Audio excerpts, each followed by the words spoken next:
Okay. What we're going to start now is what I call the original dresser. That's just what I'm calling it. And I've made a couple of modifications to this. I've changed around some of the things that are going on. And I've added this little back piece right here, which I really, really like. It's a pretty simple back piece. This is the example. It's actually folded. Mine is, again, from an older version of the pattern, so I've taped on a little bit here. There's only a few things that I need to show you with regard to this piece and cutting everything out, because I like to tell you where there might be a part that you maybe need to pay attention to a little bit. Everything here, including these places, really easy. I'm just going to show you a little bit about this part and a little bit about this part right here, and then, well, that's it for any kind of coloring or cutting out. And as for where we're going to add color, I'm adding color right here. You can see I've already done the folds, and the color is there. So this one is almost ready to go, with the exception of I need to glue this together, which I'll show you how to do. So let's come back to this piece. Now, in the pattern that I'm using, I thought somehow that maybe just using this smaller piece would work, but when I was putting this together, I realized it needed another piece, or it wasn't going to be as even as I wanted it to be. There'd be a weird bits back here that I didn't like, and I like having this as a complete piece of wood. Again, this is all just how I do things. So let's talk first about just two of the little cutting out things. And you can see here, let me flip it over to the back.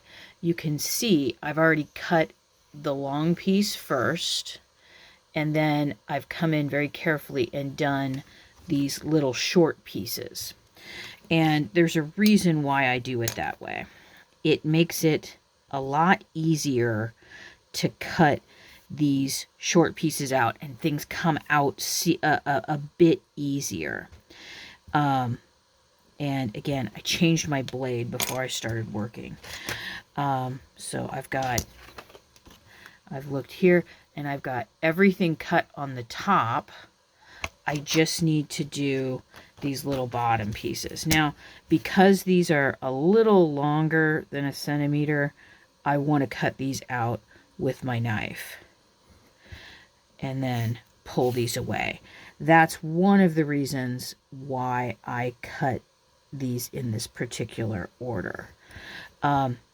It just seems to work better for the removal. Well, the removal. Okay, there we go.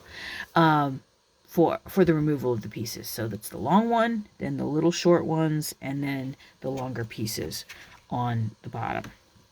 And then when it comes to this piece here, I just dumped a bunch of things over here. Okay, this piece, what I'm going to do is let's get down here a little closer. There's this little point right here in between these two. I'm going to cut this straight out first, and then these two little ones. And then I'm going to turn it, and you can see I'm pressing and lifting, and then it just pops right out.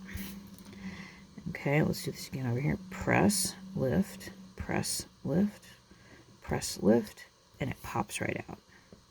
And I come in here with my knife, and you can see how quickly that comes out.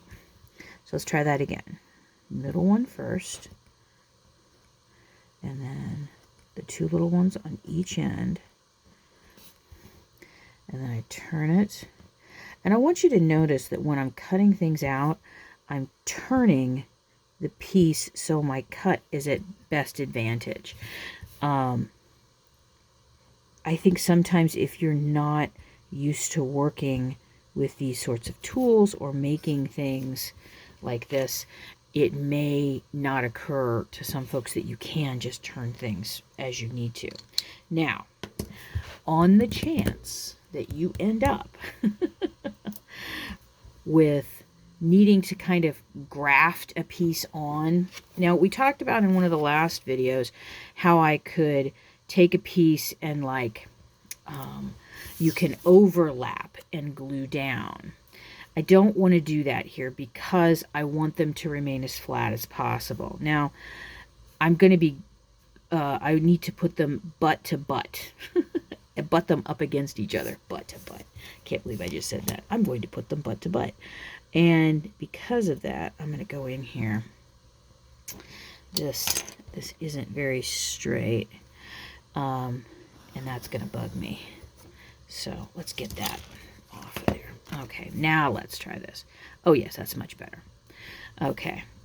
And you may need to add another piece on here. So that's what we're going to do, is we're going to add this piece on. But how are we going to make it attach? I can't just put glue on this section and then glue it right against it. Nah, we're not going to do it that way. We're going to use some tape. I've got a little piece of masking tape here. Get that little fuzzy thing off of it. There. And I'm not going to use very much masking tape.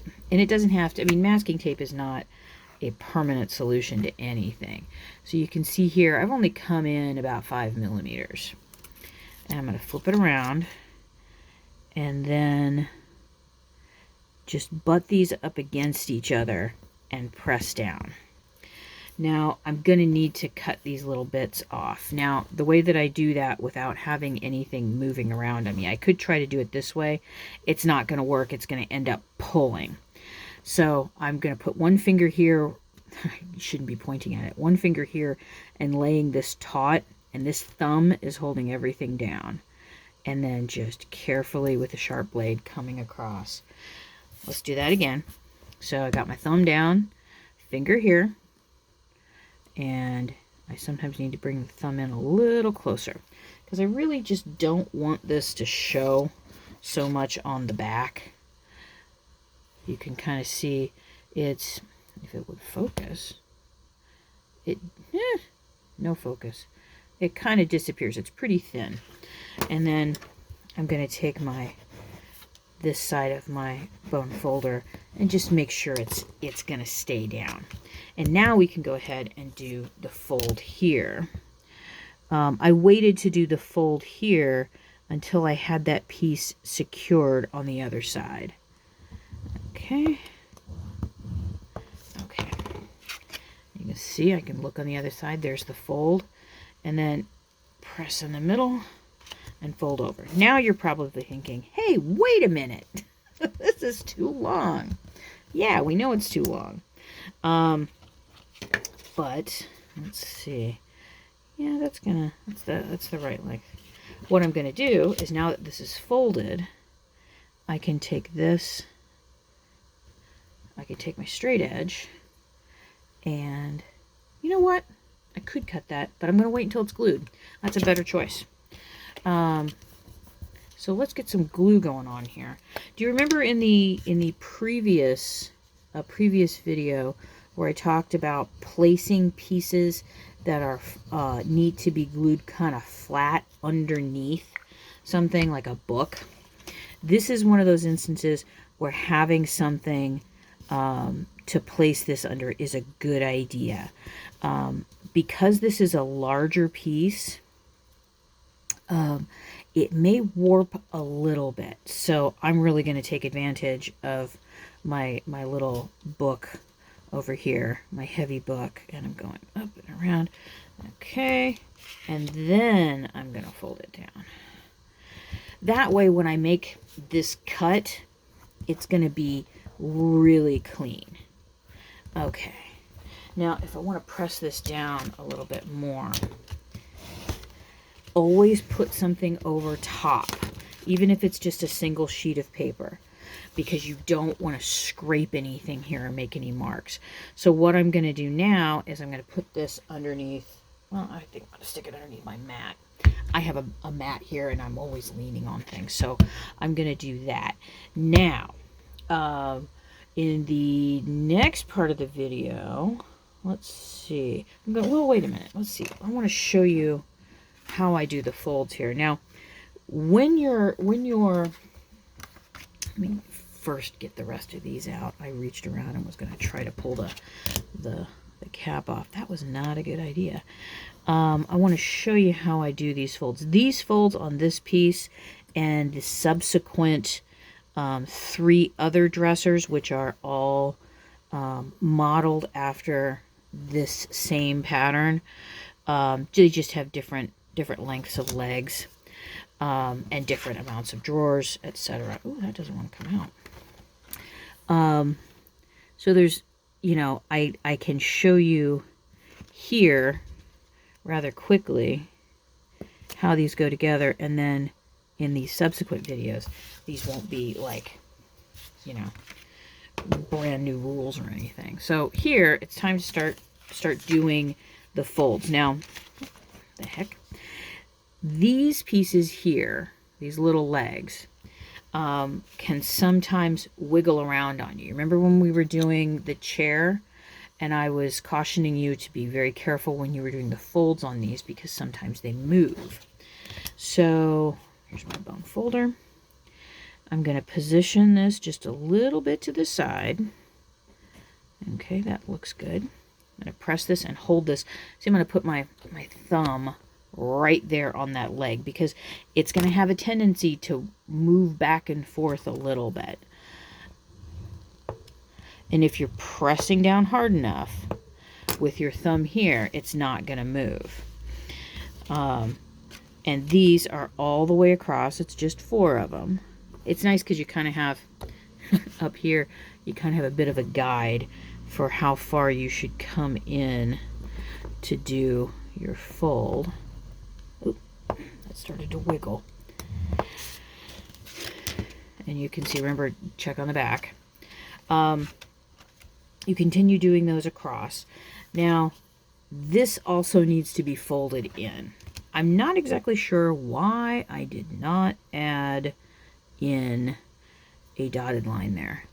I just didn't. So I'm going to hop over here and do this one. Okay, and then one more. I'm going to flip this way.